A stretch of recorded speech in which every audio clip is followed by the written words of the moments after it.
There was a major vote today, though, in Tallahassee in direct response to the Parkland school shooting. Lawmakers saying yes to allowing teachers who undergo extensive training to carry guns in the classroom.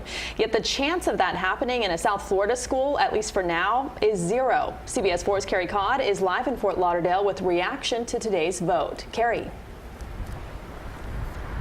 Yes, not a lot of support for this in South Florida. Broward County schools are against it. Broward's sheriff is against it. Miami-Dade schools are also against it. There is some support out there for this measure, as you'll hear in our story. But like you said, this has very little chance of being implemented in South Florida. The commission that investigated the tragedy at Marjory Stoneman Douglas High School recommended that teachers on school campuses be allowed to undergo voluntary and intensive training to carry guns on campus. On Wednesday, that vision was passed by the Florida House of Representatives, largely along party lines. Most Republicans supported it. There is no line where we are handing out guns to teachers that walk through a door. Most Democrats did not. It's inevitable that somebody sooner or later is going to make a mistake and lives will be lost. Meadow Pollack was murdered at Marjory Stoneman Douglas. In the wake of the shooting, her father, Andrew, has been a vocal supporter of arming teachers who volunteer for the responsibility and are able to pass rigorous training.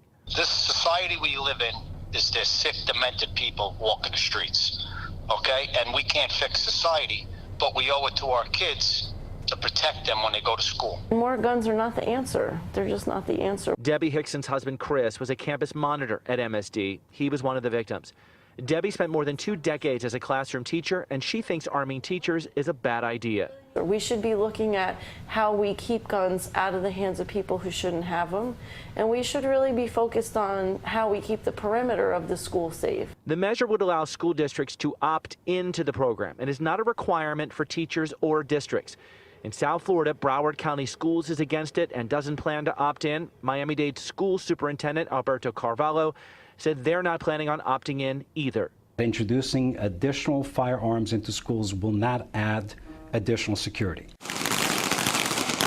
After the MSD shooting, the state created the Armed Guardian program, allowing some school employees other than teachers to carry guns. This new measure would expand that program. Broward Sheriff Gregory Toney does not think classroom teachers should be armed. In a statement, he said having untrained personnel carrying firearms is more likely to create a tragic scenario where innocent people can get injured or killed. Additionally, having more firearms in an active shooter situation would make it more difficult for police officers to identify the shooter and respond accordingly.